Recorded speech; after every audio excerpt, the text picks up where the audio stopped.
buenas tardes a todos nuestros seguidores, a todos nuestros afiliados al Club de Expertos. Bienvenido a esta nueva edición.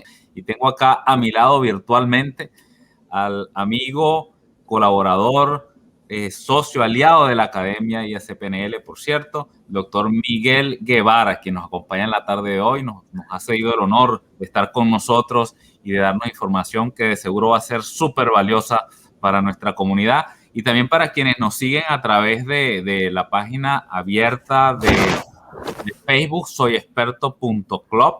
Los invito a que compartan también ese enlace y unan más y más personas a esta hermosísima comunidad de crecimiento, de superación personal, profesional. Allí estamos, soyexperto.club en Facebook, así como quienes nos están viendo por acá en vivo, que básicamente son nuestros aliados y van a estar con nosotros durante toda esta entrevista, el canal de YouTube Soy Experto Club. Miguel, bienvenido. Muchísimas gracias por aceptar la invitación a esta acción. Sí, no, gracias, Alexis. Bueno, buenas noches. Gracias por permitirme estar en este club de Soy Experto. De verdad que yo creo que mucha de la gente que está ahí, o la mayoría, son grandes expertos en muchísimos temas. Y bueno, y bien complacido y agradable este espacio para compartir con ustedes un tema súper interesante que ya va a hacer la introducción de él. Un tema súper interesante para la salud y el bienestar de las personas.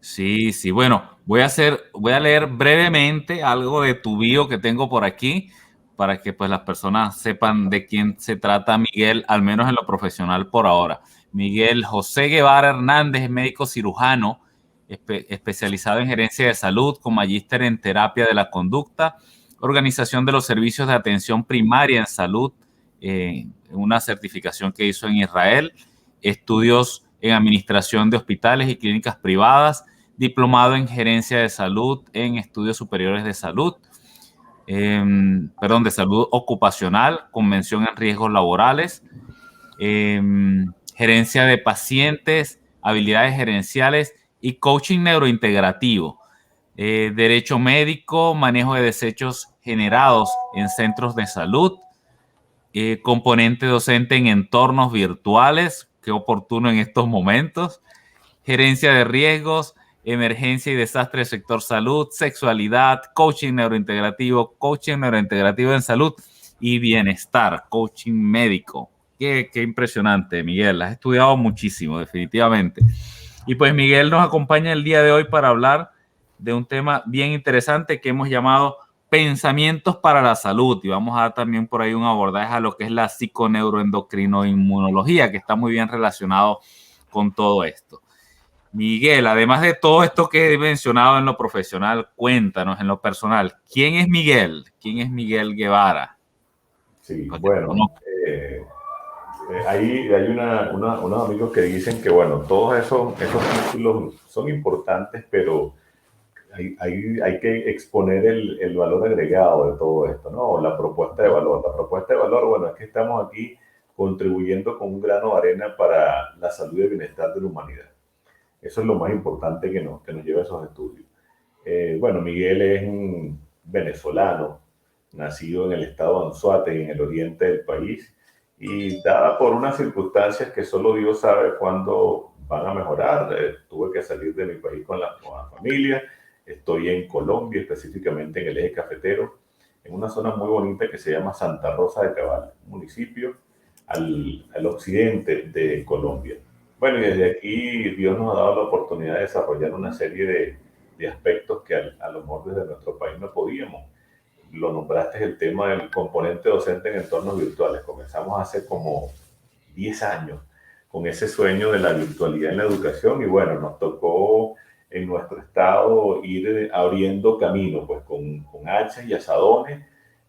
Mucha gente no creía en esto y mucho menos creía cuando tú planteabas contribuir con la formación y capacitación de profesionales y técnicos de la salud. La gente cuando tiene en su mente preparación para médicos o para profesionales de la salud, piensa en un hospital, sentado en un pupitre, en una mesa en un hospital. Más no es así, pues. Desde ese momento estábamos convencidos de que esa tecnología había llegado para quedarse. Y bueno, y la pandemia en sus aspectos positivos, uno de los que trajo fue ese, porque la gente se diera cuenta que esto es una realidad.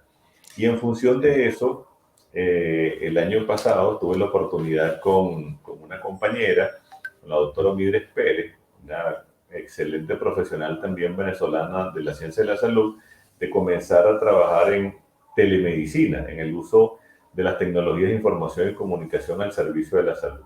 Ya llevamos 8 diplomados internacionales de telemedicina con más de 130 profesionales de 12 países formados en eso que hoy están haciendo telemedicina, que hoy están ayudando a pacientes y a personas.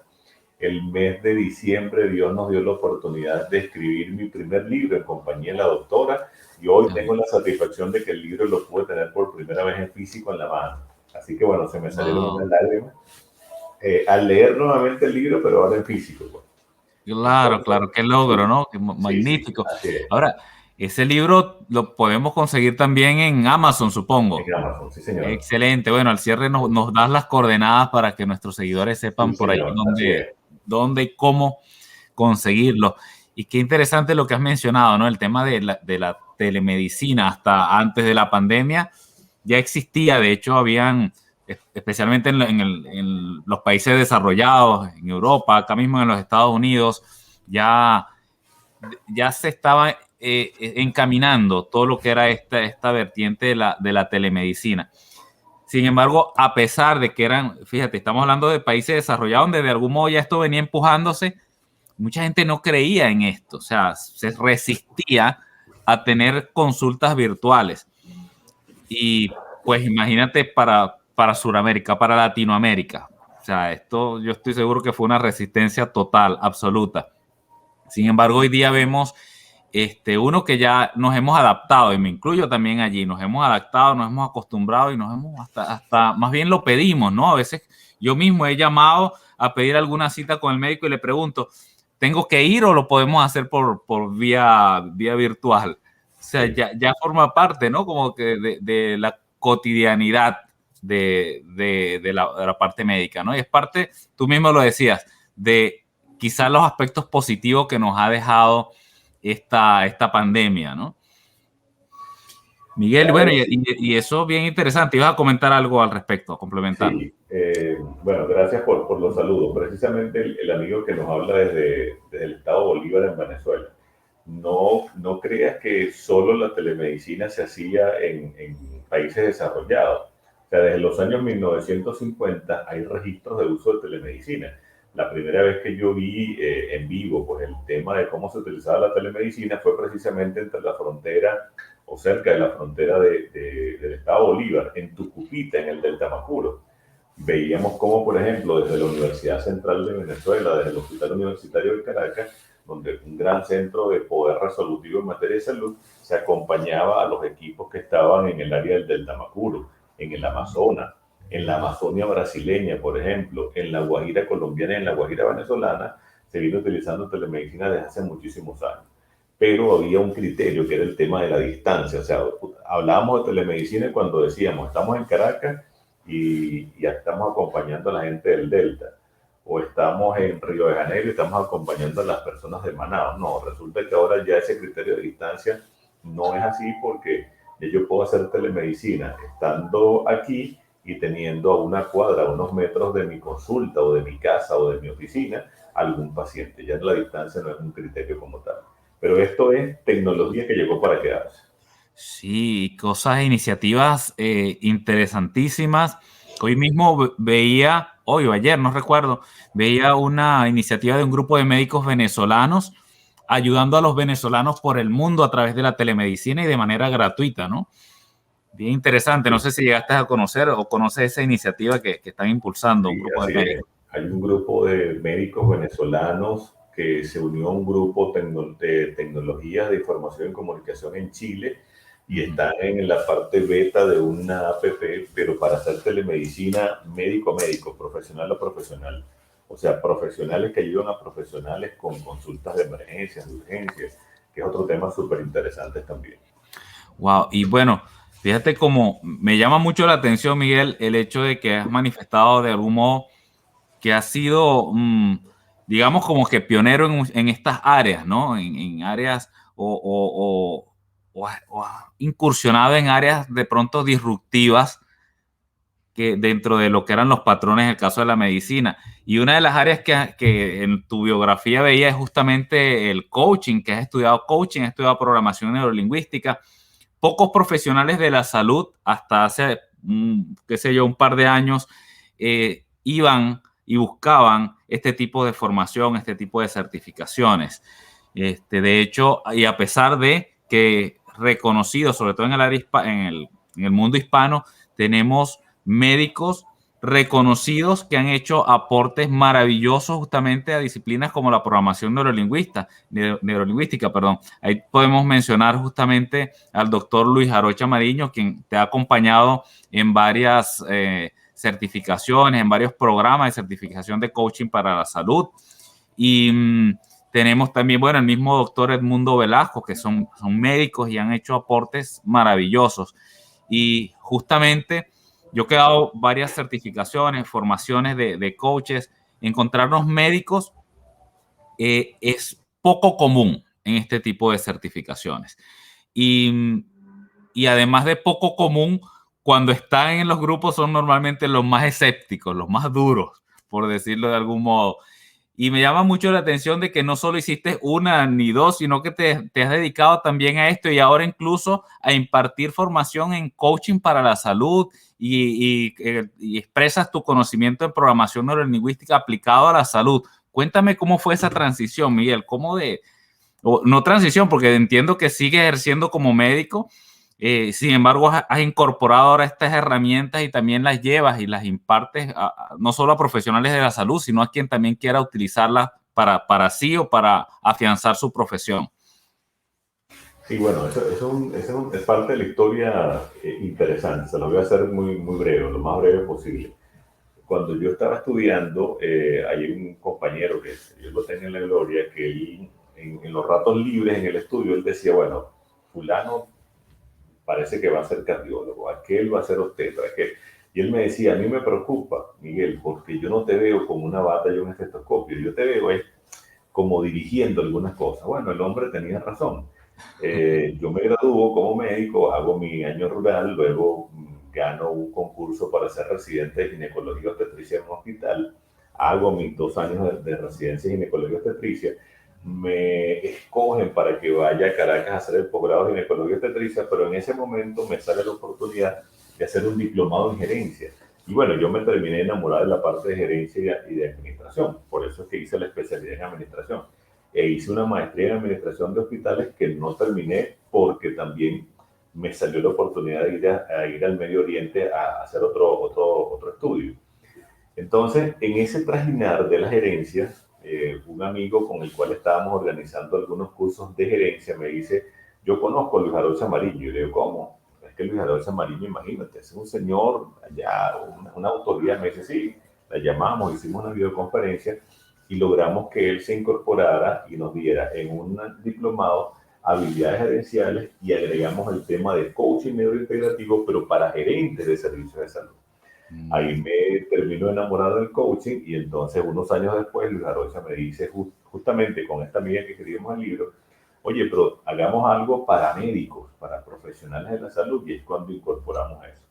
Incorporar las herramientas de coaching neurointegrativo y de programación neurolingüística para el ejercicio pleno de la ciencia de la salud es maravilloso. ¿Por qué? Porque pasa de un dicho a una realidad que tú ves al ser humano como un ser integral. Un ser que piensa, un ser que siente, un ser que se emociona, un ser que acciona, que todas esos pensamientos, emociones, sentimientos y acciones tienen una repercusión directa sobre lo que nuestro profesor Luis Arocha llama el continuum de la salud y la enfermedad. Entonces, esas herramientas las deberíamos tener todos. Si en este momento nos dieran la oportunidad de nosotros decir qué incorporar en los estudios de ciencia de la salud, incorporaríamos el coaching neurointegrativo, la programación neurolingüística y el uso de las tecnologías de información y comunicación al servicio de la ciencia de la salud. Con esas 3 pilares, más lo que técnicamente y ancestralmente hemos manejado, nosotros podemos hacer de la humanidad algo distinto. Y hacia allá va la salud. Hacia allá va la ciencia de la salud. que más que ciencias de la salud o ciencias, no, lo que nosotros nos dicen es ciencias de la enfermedad, es ciencia de la salud y bienestar de la humanidad, que es totalmente distinto a la forma como nos enseñaron o nos formaron en muchas de nuestras universidades. Wow, así es, bueno, realmente, insisto, ¿no? Ha sido, ahí demuestras más y más ese pensamiento disruptivo, ¿no? De decir, esto, sí, quiero llevar la salud y ahora voy a potenciarlo con esto y además quiero también transmitir el mensaje a tantas personas como sea posible, ¿no? Para que generen ese cambio en la humanidad. Qué sabroso, qué bueno escucharlo. A ver, vamos a estar conversando justamente, el tema de hoy es pensamientos para la salud. Y ya vamos a ir entrando en materia. Miguel, me acordaba que la semana pasada, creo que fue o antepasada, Carlos estaba haciendo una entrevista a un reconocido coach y creo que le decía algo como que el riesgo de aprender coaching es después quedarse en el mundo del coaching, ¿no? Creo que pues tú eres vivo ejemplo de eso. Aprendiste y no solo lo incorporaste a tu práctica, sino que te has quedado y te has mantenido allí. ¿Es así? Así es, así es. Y cuando dices eso, me acuerdo de un gran amigo, un colega, que tuvo la oportunidad con nosotros también de hacer estos diplomados y estas certificaciones de coaching en el área de salud. Él decía, mira, es tan poderoso las herramientas, son tan poderosas, que en una oportunidad, estando en el servicio de emergencia ante una situación catastrófica para una familia, yo a esa familia lo único que hice fue hacerle preguntas poderosas que se convirtieron en orientaciones poderosas. Y a lo mejor no se resolvió el problema de salud del miembro de la familia, pero se le dio la orientación precisa para que sí resolvieran el problema. En otros momentos él dice, no, Miguel, a lo mejor yo tenía que haber mandado a buscar a la policía para que me custodiara porque era una cantidad de personas con algunos niveles de agresividad, con algunos improperios por una situación determinada dura que se presentan en las emergencias. Él dice, hasta para ese nivel es importante. Cuando tú cuando tú revises el caso de la relación, y lo vamos a llevar a algo muy concreto, la relación médico-paciente, las herramientas de coaching te permiten hacer compromisos, no son recetas, son compromisos. Mira la diferencia entre una cosa y otra. Generalmente cuando yo veía a un paciente, yo le decía, bueno, a mí me parece que usted tiene esto, según estos criterios diagnósticos, sí, doctor, como usted diga, ok. Y debe hacer, según mi experticia, usted debe hacer esto y esto. Y tú le das una receta, unas indicaciones. Y la gente se va a la casa. Si tú no convenciste a ese paciente, si tú no le haces un verdadero proceso de coach a ese paciente y lo conviertes en un coaching, el paciente no cambia, el paciente no se estimula, el paciente no ve las competencias que él tiene para salir de la situación. Es que la mejor indicación de que un coaching lo puede hacer es el hecho de que el ser humano tiene todas las herramientas para ser saludable. Lo que pasa es que las desconocemos. Y lo que pasa es que algunas veces vamos a escuchar a un tercero que no tiene nada que ver con nuestra vida. Y recuerdo un ejemplo muy concreto. El doctor Luis Arrocha decía, por ejemplo, si usted quiere que un paciente llegue a su peso ideal, no le recomiende lo que usted hace, porque usted es usted, individuo, y él es otro individuo. Entonces usted le dice, bueno, parece a las 6 de la mañana, esa es la mejor hora para caminar, camine, luego se va a un gimnasio, si lo puede hacer con una ropa X, con una ropa y toma esto y toma aquello, y después entonces usted se va para su trabajo. Esa es mi dinámica, dice el doctor Arroyo.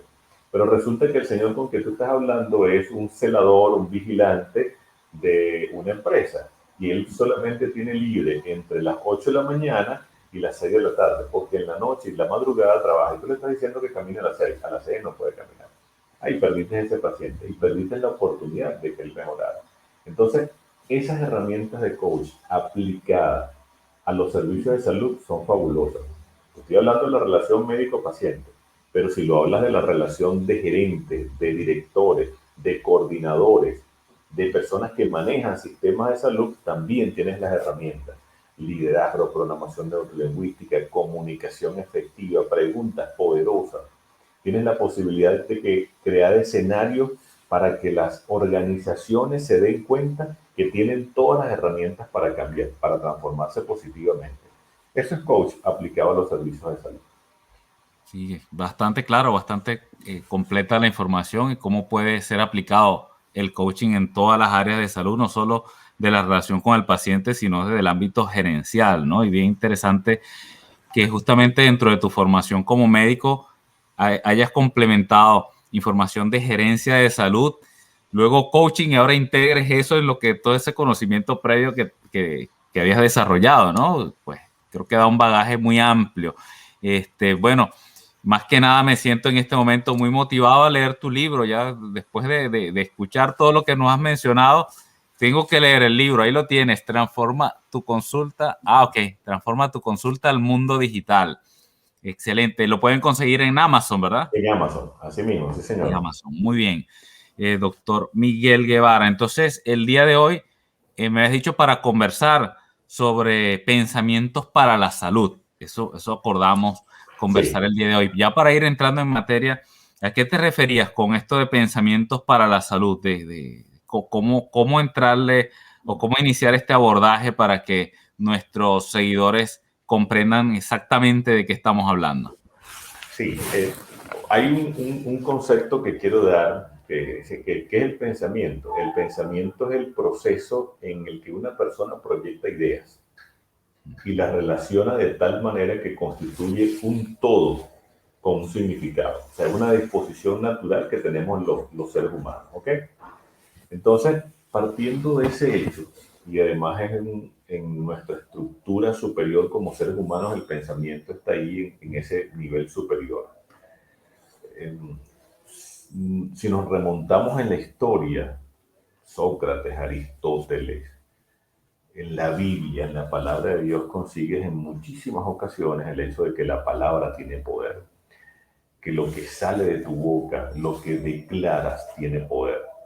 Y cuando tú hablas de lo que sale de tu boca, cuando hablas de la palabra, cuando hablas del lenguaje, ese lenguaje tiene un antecedente y ese antecedente es un pensamiento. Entonces, cuando nosotros hablamos de esa capacidad superior de la estructura mental, de la estructura, que es la estructura de pensamiento que tenemos los seres humanos, estamos hablando de algo poderoso, de algo muy fuerte. Y para nadie es un secreto que en materia de salud o de enfermedad, hay mucha gente que dice, no, pero es que tú te la pasas decretando que estás enfermo, tú te la pasas diciendo que estás enfermo, tú te la pasas mintiendo y le dices a tu jefe, a tu líder, le dices que hoy no fuiste porque tenías dolor de cabeza, que hoy no fuiste porque tenías diarrea, así como hay el cuento ese de que hay personas que han matado a toda la familia, se murió la abuelita, se murió fulano, se murió fulano, ok. Entonces hay personas que se acostumbraron a eso. Resulta que en esta estructura, en este ser que llamamos ser humano, que tiene pensamientos, que tiene emociones, que tiene sentimientos y que ese bagaje cognitivo lo lleva a tomar conductas, lo mismo pasa con el tema de la salud. Piensas, te emocionas, sientes y el cuerpo reacciona. ¿Ok? Esto también va intrínsecamente relacionado a lo que muchísimas poblaciones, cuando tú hablas de la historia de la humanidad, han dicho que el ser humano, y es una de las bases del coaching, el ser humano tiene las herramientas y las competencias necesarias para tener bienestar. O para enfermarse, O para como lo has enfermar. mencionado, ¿no? Exacto. Pero ¿qué hace entonces el caso del coach y el coachee? No le dice lo que va a hacer, no lo orienta, no le explica, sino crea el escenario adecuado o los escenarios adecuados para que el coachee se dé cuenta que él puede. Le da un empujoncito, lo lleva de un punto A un punto B, pero con su fuerza, con sus energías, con sus competencias, con sus capacidades. Entonces resulta que estos pensamientos, emociones, sentimientos y acciones, si los pensamientos, que los que conocemos a grandes rasgos, negativos y positivos, racionales o irracionales, estos pensamientos irracionales, estos pensamientos negativos, que se acompañan muchas veces con emociones negativas, se acompañan con sentimientos negativos y con acciones negativas, hacen que el paciente vaya en esa línea que hablábamos hace rato de la salud y enfermedad, vayan hacia el área de la enfermedad. Por eso hemos escuchado con mucha frecuencia, no en estos días, sino desde hace mucho tiempo, pero en estos días más, las emociones, las enfermedades relacionadas con emociones. Algunas enfermedades o alguna sintomatología clínica relacionada con algunos aspectos. Que si la rodilla le duelen es porque se la pasa molesto. Que si tiene una úlcera duodenal o una úlcera gástrica es porque es una persona malhumorada, que se la pasa estresado, que es muy ansioso, que maneja niveles de perfeccionamiento permanentes en su vida, que es una personalidad tipo A. Cuando hablamos de personalidad hablamos de forma de pensar, de emocionarnos, de sentir. Miguel, disculpa.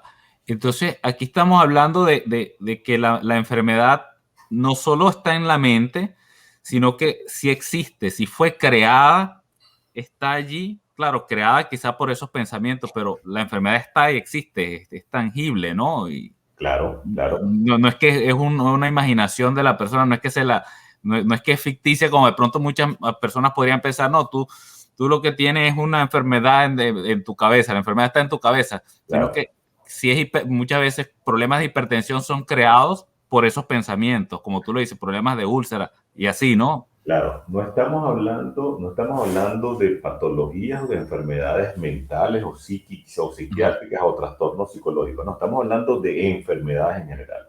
O sea, estamos hablando desde esos trastornos psicológicos o psiquiátricos hasta el cáncer. Wow, ok. ¿Ok? Y hablando de cáncer, te voy a poner un ejemplo que a mí me gusta porque ilustra mucho este tipo de conversación.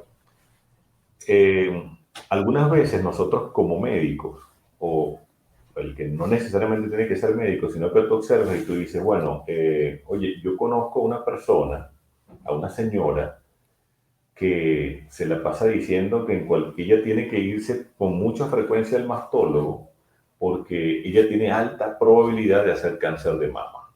Y tú le preguntas, ¿por qué? Porque es que mi mamá tuvo cáncer de mama, mi abuela tuvo cáncer de mama, mis tías tuvieron cáncer de mama, mi tatarabuela tuvo cáncer de mama. Lo más seguro es que yo voy a tener cáncer de mama. ¿Qué es eso? Un pensamiento irracional. Porque no hay nada que diga que ella debe tener cáncer de mama. Ah, bueno, hay algunos que dicen la genética. Pero es que para la genética necesitas tú disparar un switch y ese switch se llama pensamiento. Si esa señora sigue con ese pensamiento irracional de que ella va a ser cáncer de mama, téngalo por seguro que ella va a ser cáncer de mama. Todos mis familiares son obesos, todos mis familiares murieron de problemas cardiovasculares. Lo más seguro es que yo también tenga que hacerlo. No, usted tiene que romper esa cadena de pensamiento. Porque cada vez que tú le dices al cuerpo, piensas y además lo verbalizas, lo transmite y dice que tú vas a tener cáncer de mama, el cuerpo hace todo lo posible por cumplir esa orden. Esa es una orden que usted le dio. Entonces, se trata de... Entonces, si tú lo dejas hasta ahí, la gente dice, las personas dicen, bueno, pero y este no había dicho al comienzo que era médico. ¿Cómo es esto? Que los pensamientos llevan a esto. Okay. Resulta que lo que había dicho Aristóteles, lo que había dicho Sócrates, lo que está escrito en la palabra de Dios, que la palabra tiene poder y te puede llevar a algún aspecto positivo o negativo de tu vida, en este caso estamos hablando de salud y enfermedad, resulta que la ciencia ha demostrado evidentemente que sí tienen razón. Por ejemplo, hay algo que ya es científicamente demostrable, que esos pensamientos hacen que tu cuerpo produzca unos neurotransmisores, unas sustancias químicas que se distribuyen por todo el cuerpo. Y que en la medida que esos pensamientos sean negativos, vas a producir mayormente unos neurotransmisores que tienen un impacto negativo sobre otros órganos blancos, como cuáles. Los pensamientos, que lo estamos desde el punto de vista técnico, estamos hablando del sistema nervioso donde se producen estos impulsos, hacen que las glándulas, que todas las glándulas del cuerpo produzcan neurotransmisores, se transmiten por todo el cuerpo y lleguen a sistemas blancos. Resulta que hoy podemos decir que pensamientos negativos que hacen que la hipófisis, por ejemplo, produzca alguna sustancia, algunos neurotransmisores, esos neurotransmisores tienen receptores que los comparten el sistema digestivo, por ejemplo, pero que también lo comparte el sistema inmunológico. Entonces, esa relación que hay entre lo psicológico, entre el pensamiento, las emociones, los sentimientos, lo que se maneja desde el punto de vista cognitivo, o sea, en el sistema nervioso, tiene relación con el sistema endocrino, tiene relación con el sistema inmunológico. Y es lo que hoy se llama un sistema psico-neuroendocrino-inmunológico. Y ese sistema psico-neuroendocrino-inmunológico, que incluye esos 4 sistemas que antes los conocíamos por separado, definitivamente son los que le dan la homeostasis o el bienestar o el equilibrio del ser humano. Entonces, ejemplo, lo hemos vivido durante todo este tiempo. Muchas personas hicieron clínicamente las manifestaciones del que hoy conocemos como COVID-19, de la enfermedad de COVID-19, porque su sistema inmunológico estaba deprimido. Y parte de la depresión de su sistema inmunológico lo causó el estrés de lo que te estabas enfrentando a algo nuevo, que habías perdido tu trabajo, que te estaban encerrando, que ya no puedes abrazar a tus familiares, que ya no puedes salir los fines de semana para la playa, que se acabó el cine, por ahora, que se acabó el teatro, que ya no podías hacer deporte, que te prohibieron incluso tomar la luz del sol. Todo eso llevó a que la población humana, sus sistemas inmunológicos bajaran.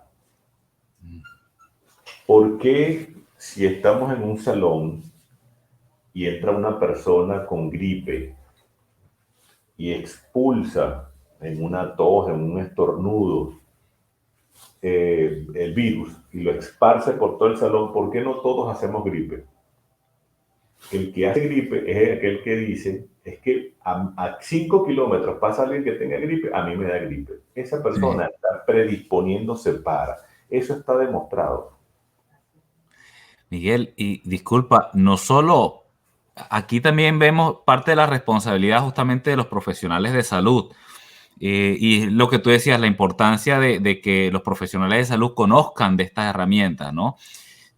Yo mismo te voy a comentar un caso particular, aún conociendo, teniendo todos estos conocimientos, recién me tocó hacerme el examen anual y fui a hacerme el examen físico anual y el médico me dice, bueno, dado los antecedentes de que tú tienes un antecedente de padres con diabetes, es muy probable que tú la tengas, tú también puedas tenerla, así que vamos a descartarlo. Cuando ese señor me transmite ese mensaje, inmediatamente me invade esa sensación de miedo. O sea, yo lo identifico, ¿no? Desde el mindfulness identifico que siento incómodo, estoy sintiendo un miedo aquí, de hecho sentí en mi pecho, y ese miedo es porque en mi conducta hasta hace muy poco había sido de comer muchísimos dulces. Y sabes que eso está asociado, ¿no? Pues, con generar este tipo de enfermedad y además con el antecedente. O sea, ya yo me estaba programando, Miguel, para tener en ese momento, con que el médico me lo dijera, ya, y entendiendo mis hábitos y todo el historial, yo prácticamente me programé para salir con diabetes.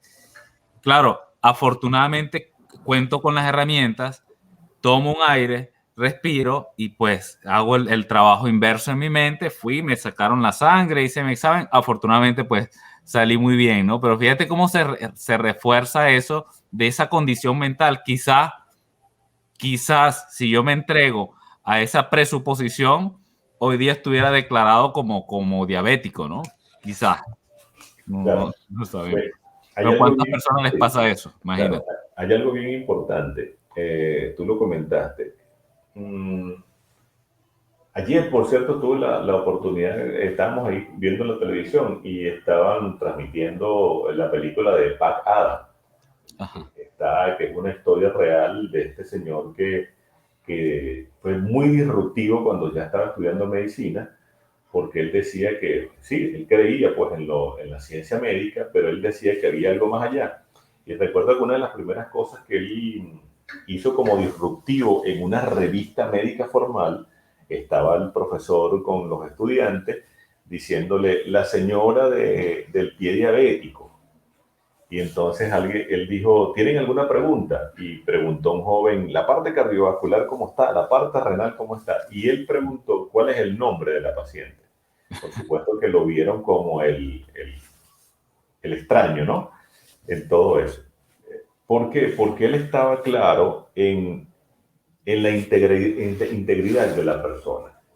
Cuando la mayoría de nosotros va a un profesional de la salud, va de brazos abiertos, va a ponerse en manos de ese profesional de la salud o ese equipo. Y muchas veces lo que ese profesional de la salud nos diga nos marca, o positiva o negativamente. Entonces, yo lo hice muchas veces en mi carrera, lo hice en mi carrera profesional, decir, y tú decías, oye, decías, bueno, nada, excelente lo del día de hoy, porque descubrí que fulano de tal edad era hipertenso. Señor, usted es hipertenso, y usted es hipertenso para toda la vida, y usted se tiene que tomar este tratamiento de por vida. A mí me gustaba decir eso, yo no estoy echándole la culpa a más nadie. Resulta que no debe ser así, no debería ser así. Si usted descubre desde el punto de vista clínico y paraclínico que tienes al frente una persona que está haciendo sintomatología de hipertensión, tú tienes que advertírselo. Pero es distinto a usted decirle que usted de por vida, porque tú no eres quien, solo Dios hace eso. Nosotros no somos quien para nosotros ponerle una etiqueta a una persona.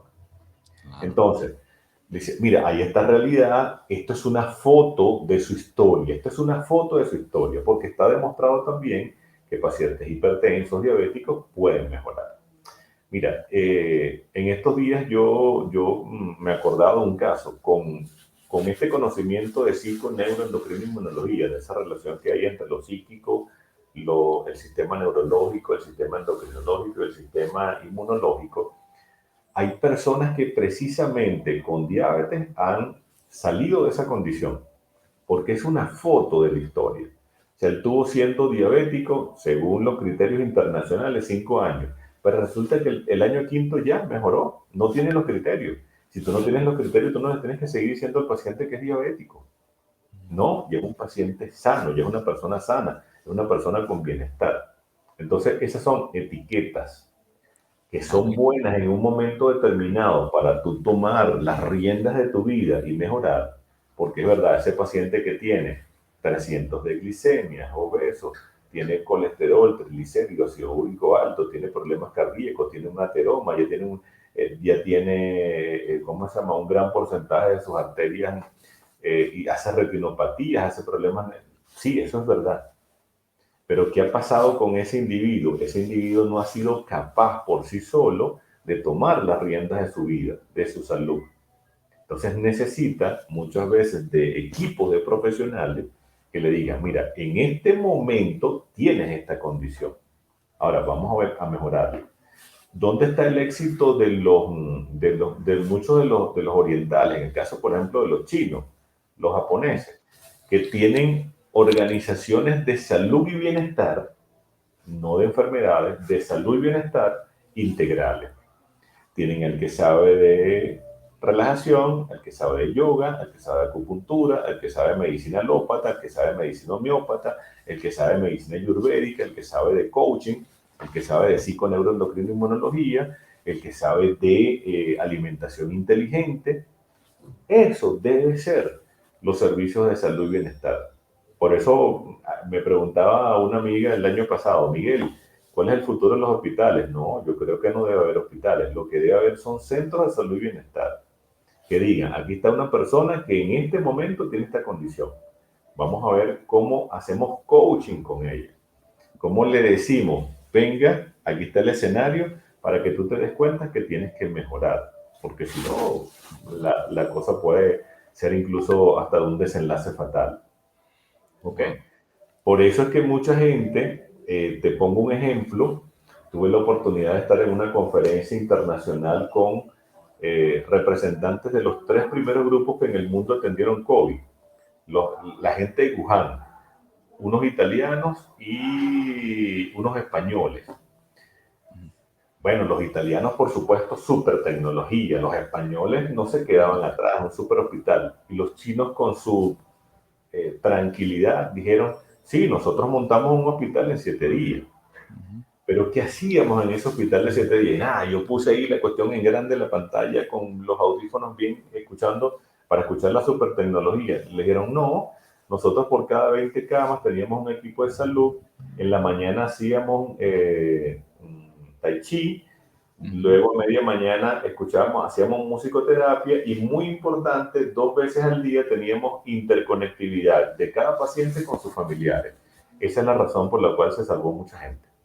Wow. Bueno, hay otros que dicen que ya tenían la vacuna, pero bueno. Esas son las teorías conspiranoicas. Sí, exacto. Pero mira lo que dijeron. Wow, o sea, claro, tai chi, claro. musicoterapia y que hablaran con su gente. Porque tú no puedes sacar al ser humano, independientemente que tenga COVID o no, tú no lo puedes sacar de esa condición de ser humano. ¿Y qué le dijeron ellos? Tienes COVID. Y en ese momento el 60% de la gente que llega a la terapia intensiva muere. No. Usted tiene un virus. Es una cuestión, esa es una foto de su historia. Ahora vamos a ver cómo usted nos ayuda a salir de esto. Tienes que hacer, te recomendamos que hagas tai chi, te recomendamos que hagas respiración, que hagas yoga, que conversas con tu gente. Bueno, salieron, te salvaron. Entonces, esas son las cosas que nosotros tenemos que integrar. El otro gran detalle es que si ahorita, por ejemplo, tú me dices, Miguel, yo conozco que la papa es buena para el glaucoma. Yo te digo, no, Alexis, por favor, ¿quién te dijo eso?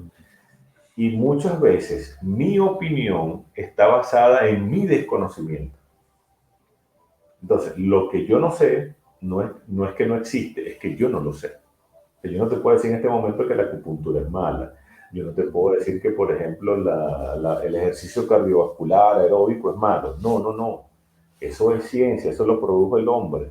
Eso viene desde nuestros ancestros. ¿Okay? Si tú te pones a analizar Aristóteles, Sócrates, por allá dijeron eso, que los sentimientos, lo que tú manejas, tenía algo que ver con el humor. Tenía algo que no con el humor, sino tenía que ver algo, ellos llamaban humor todos nuestros componentes del cuerpo. Tienen muchas cosas que ver con la sangre, la histeria de la gente, el mal humor de la gente, la enfermedad del siglo XX y XXI del estrés. O sea, el estrés es el responsable, es el que rompe estas cosas positivas que yo te estoy diciendo. Cuando ya la persona está manejando niveles de distrés, que es el estrés crónico, eso trae como consecuencia que se rompa esa secuencia psico-neuroendocrina inmunológica y se activen todos esos neurotransmisores que impactan órganos blancos. ¿Y cuáles son los órganos blancos que impactan? Los que tú quieras. Porque la enfermedad que en este momento a ti se te ocurra tiene que ver con nuestra forma de pensar, de sentir y de actuar. Hay gente que dice, pero ¿y el COVID tiene que ver con eso? La leishmaniasis tiene que ver con eso. Todas las enfermedades. Porque el cuerpo humano es uno solo.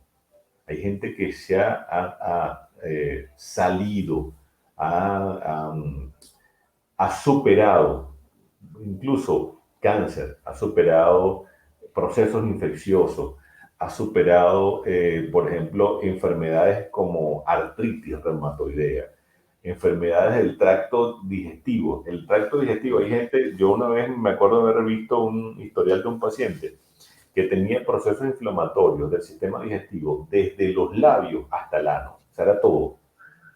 Era glositis, esofagitis, gastritis, duodenitis, colitis, colitis no sé qué cosa, rectocolitis, o sea, de todo. ¿Por qué? Porque el sistema digestivo, incluso hay un tema que no me meto mucho con él porque se lo dejo a algunos otros especialistas en la materia, que tiene que ver con el tema de la microbiota, o sea, esa relación que hay entre los microorganismos que nosotros albergamos a nuestro cuerpo. Hay algo sencillo, por ejemplo, si por algún motivo una persona hace un síndrome diarreico, tiene una diarrea, barre la flora bacteriana y lo primero, se barre la flora bacteriana, pero lo primero que prolifera son las bacterias malas, lo que nosotros llamamos las bacterias malas, las que causan problemas. Y algunas veces persisten las personas con la diarrea, el vómito, la fiebre, el malestar general.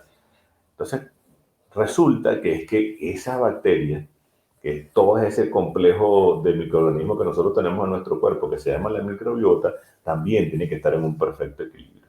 Y eso también depende de nuestra forma de pensar. Está bien. Oye, Miguel, bueno, nos has hecho aquí pues un compendio de muchísima información y ya no hallo ni por dónde empezar a preguntarte, sino más bien aprovecho me hiciste recordar muchas cosas. Una, en enero tuvimos una entrevista con Joana Pérez, nutricionista. Los invito a quienes estén viendo este video y no hayan visto la entrevista con Joana, revisen en la historia acá en YouTube o incluso en Facebook, van a ver en la historia esa entrevista. Ella habla de cómo superó justamente la diabetes y cómo la superó desde la alimentación, desde los cambios de hábitos, desde el ejercicio y desde comprender su cuerpo y desde su actitud mental incluso. Bien interesante esa entrevista, los invito, quienes no la han visto, que vayan y la vean. Y cuando hablabas de la microbiota, también me recordé que justamente el libro que leímos en este mes tiene que ver con eso. A ver si Carlos o Nair, que están por allí, me recuerdan el título, por favor, que tengo un lapsus de ese libro maravilloso que estuvimos compartiendo en este mes, porque dentro del Club de Expertos también tenemos un club de lectura que el primer martes de cada mes, pues participamos y hablamos de un libro. Alimenta tu cerebro, ese fue el título del libro y habla muy bien de todo este tema. No sé si conoces el texto, Miguel, de justamente cómo la microbiota afecta todo el sistema inmunológico e incluso el sistema neurológico, cómo lo afecta, ¿no? Hasta la creación de enfermedades mentales afectadas por esa microbiota. Bien interesante el libro. Y tú nos has dado aquí también una cantidad de píldoras maravillosas sobre este tema. Ahora bien, ya como para ir un poco concretando o definiendo estas píldoras, porque has hablado de lo que es la relación psiconeuroendocrino-inmunológica, y de allí justamente parte este estudio de lo que es la psiconeuroendocrino-inmunología, que tú de hecho, das programas y talleres de este tema. Es algo que importante que la audiencia también conozca. Visto desde esta perspectiva, ¿qué tips o qué píldoras podemos comenzar? Me refiero no a píldoras que vamos a comprar en la farmacia, sino a esas píldoras mentales, como lo han nombrado, los pensamientos para la salud. ¿Qué píldoras nos das para justamente, en primer lugar, contrarrestar esos pensamientos que nos llevan a generar problemas de salud? Y luego, ¿qué otras píldoras nos pueden servir que sean como vitaminas? Esas vitaminas para potenciar más bien el estado de salud óptimo, sobre esto que hemos conversado. Y al final, después de todo esto, vamos a ir a las preguntas. Veo que hay algunas inquietudes por allí, pero las tratamos luego. Miguel. Sí, bueno, cuando hablabas de lo del libro, el enfoque que dio la nutricionista, no conozco el libro, sí, por supuesto algo del tema, el enfoque que ella dio fue un enfoque en la misma área. Lo único que comenzó por otra vía, comenzó por esta vía intestinal. Y de hecho, hay una propaganda aquí en Colombia muy famosa de una leche maternizada, que habla, un complejo nutricional que habla sobre que el 70% del sistema inmunológico depende de nuestro sistema, de nuestro intestino. Claro, cuando tú conservas, cuando tú comes adecuadamente y cuando tú comes inteligentemente pensando en alimentar todos estos sistemas, estás alimentando el resto de los sistemas. Y como los sistemas están bidireccionalmente conectados, lo que tú comes, que es absorbido por el intestino, aumenta tu sistema inmunológico, aumenta la defensa de las enfermedades, pero también disminuye la producción de esos neurotransmisores negativos, hay un menor impacto sobre los órganos blancos y por supuesto tus emociones, tus pensamientos y tus sentimientos son los adecuados para que tú acciones como tal. Entonces, es una relación bidireccional, no es una relación como antes pensábamos que era que el cerebro domina todo el cuerpo. No, o sea, es una cuestión bidireccional. Por eso hay algunos tipos de condiciones, por ejemplo, como el autismo, que también se están manejando ya en este momento con suplementos dietarios, con alimentación inteligente, con alimentación para mejorar su condición. ¿Ok? Eso es bien, bien interesante. Siempre hemos escuchado a una madre que dice, después de cierta hora no le dejan a los muchachos caramelos porque no van a dormir toda la noche, porque se activan. Bueno, parte de ese conocimiento ancestral que traía. Entonces, hablando de píldoras, definitivamente es como muy sencillo, pero lo que pasa es que no lo hemos captado todavía. Definitivamente nosotros tenemos que tener unos estilos de vida saludables. Y esos estilos de vida saludables son integrales. Con el tema del pensamiento es nosotros cultivar nuestra mente, organizarnos, organizar nuestra forma de ser, organizar nuestros pensamientos. En algún momento del día podemos tener un pensamiento negativo. Eso no hay ningún problema, somos seres humanos. El problema comienza cuando esos pensamientos negativos son permanentes. Cuando esos pensamientos negativos dominan, están por encima de los pensamientos positivos, que no hay una relación adecuada, sino que son pensamientos negativos. Esa persona que tú le dices, oye, amaneciste hoy radiante, y tú le dices, no señor, esa es la grasa de la cara. O sea, se van por otra vía, ¿no? Entonces, cuando esos pensamientos negativos, esos pensamientos irracionales dominan la escena, son permanentes, ahí es bueno buscar ayuda. ¿Buscar ayuda de quién? De un coach, de un psicólogo, de un psiquiatra, de un terapeuta cognitivo-conductual. Se ha demostrado que la terapia cognitiva conductual es una de las terapias más integrales para el tema de la transformación, la conversión de esos pensamientos negativos y irracionales por pensamientos positivos y racionales. Que en algún momento vamos a tener un pensamiento negativo, sí, eso es normal. Los pensamientos, como ese eje central, por supuesto, tienen un impacto sobre nuestras emociones y sentimientos. Nosotros también hemos escuchado muchísimas veces, manejo de las emociones. Sí, pero eso tenemos que hacerlo realidad. O sea, vernos, qué es lo que estamos, estudiarnos, preguntarle a las personas que están con nosotros. Oye, pero es que te la pasas molesto, te la pasas agresivo, das unas respuestas que no son las respuestas adecuadas. Y no es nada más que lo verbalizas o que se lo transmites a otros a través de tu lenguaje, sino que eso se está procesando en tu cuerpo. ¿Ok? Yo veía hace rato por ahí, cuando estaba revisando algunas cosas para conversar con ustedes, una foto de Hall así como la foto de esta muchachita del dibujo animado de Intensamente, que se llama Alegría, o sea, es más o menos, pero buscar un equilibrio entre eso. No vaya a ser, como en estos días decía mi esposa, que tú vayas a llegar a darle el pésame a alguien y llegues riendo porque es que tú manejas las emociones, no, tampoco es así. Es una cuestión de equilibrio, ¿ok? Eso es muy importante. La otra, lo que ya hemos visto, el tema hace rato una amiga me decía, el tema del agua.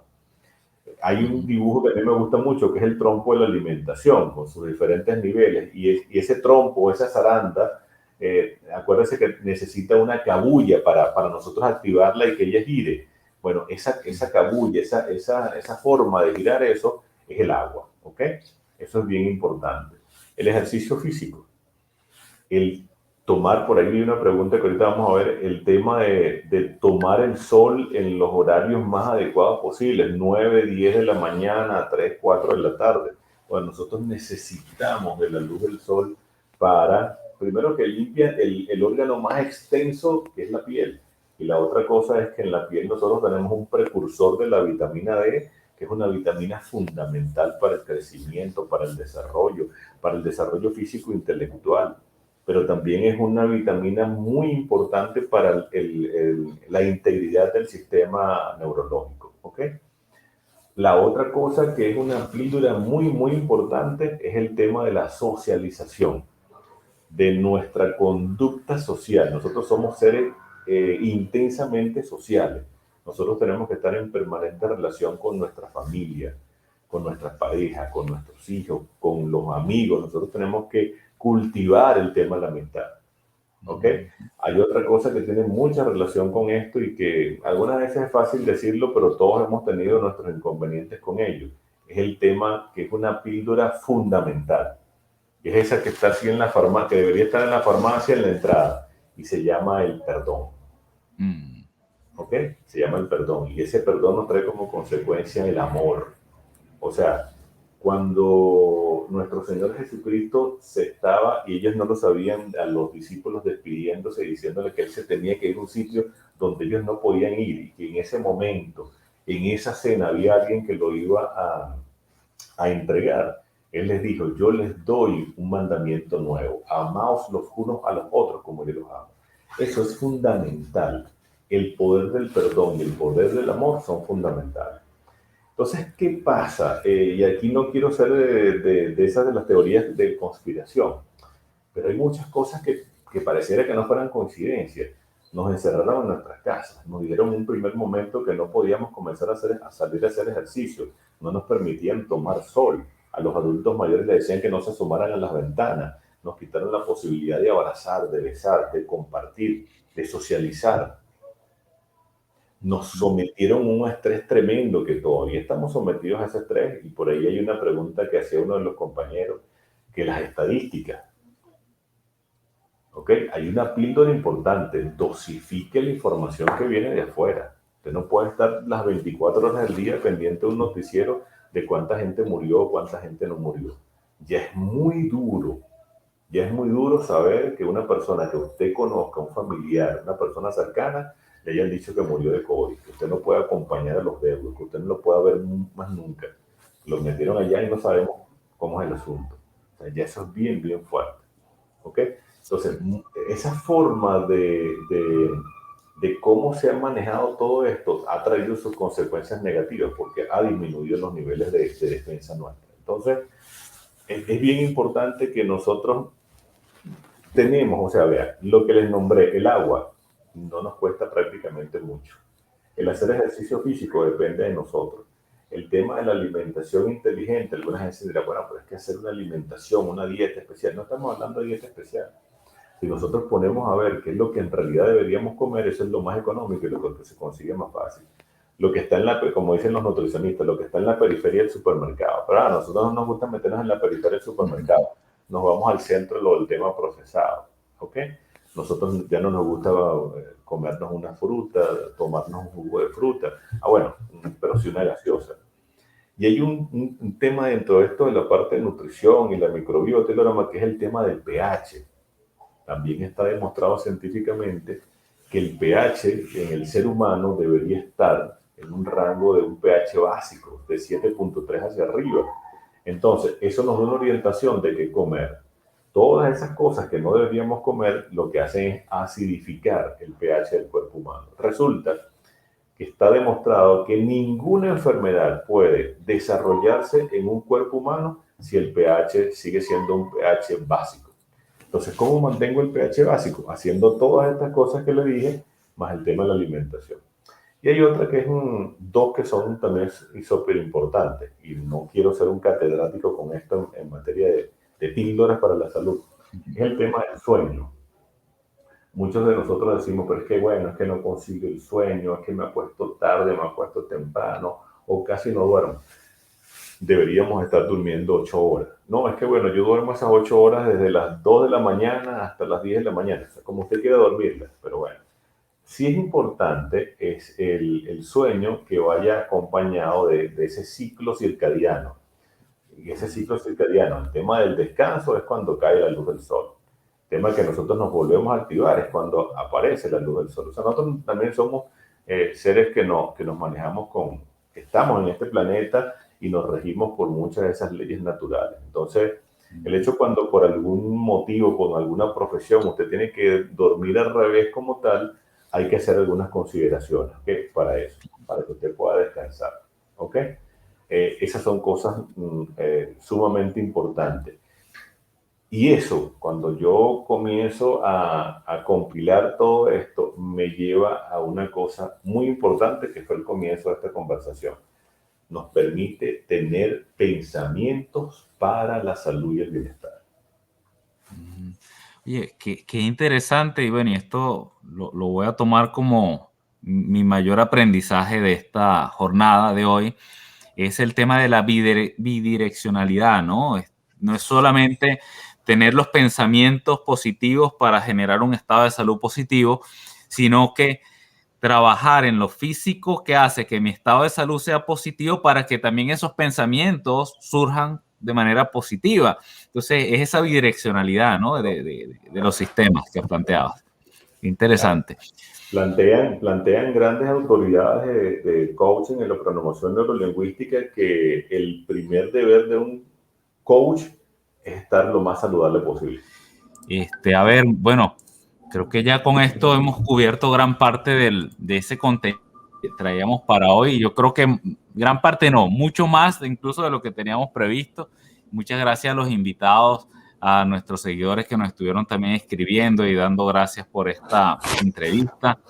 Y nada, Miguel, tus palabras para despedirnos, por favor. Y pues de parte de nosotros el agradecimiento por haber aceptado esta invitación. Qué bueno, no, gracias a ustedes y al Club de Expertos por esta posibilidad de conversar con ustedes. Esperemos que no sea la última, que sea la primera. De verdad que los invito a que revisen cuando tengan la oportunidad también la página web de la IACPNL, porque ahí tenemos unos programas que aspiramos a desarrollar en este 2021. Se puede ayudar a muchísimas personas con todos estos conocimientos. Tenemos que ser súper integrales. Una sola persona, mi opinión, una sola persona no debería estar tratando de buscar que alguien vaya hacia el tema de salud y bienestar. O sea, deberíamos ser equipos de trabajo. Deberíamos ser equipos donde, por ahí decía alguien, el tema de las canciones, sí, donde esté la parte del arte, la cultura, el deporte, la ciencia, los aspectos ancestrales, muy, muy, muy importantes. Lo que nosotros producimos, la hortaliza, la fruta de la temporada para el tema de la salud. Nosotros tenemos que integrar todo eso. Entonces, yo soy de los que está organizando pues, un movimiento en el nombre de Dios para nosotros lograr esos centros de salud y bienestar. Así que bueno, muchísimas gracias por su atención. Estamos a la hora. Bueno. Miguel y a todos, muchísimas gracias por habernos acompañado y será entonces hasta la próxima semana que tendremos otra entrevista por ahí con otro experto invitado. Muchísimas gracias a todos, un gran abrazo y nos vemos, seguimos. Hasta luego, gracias.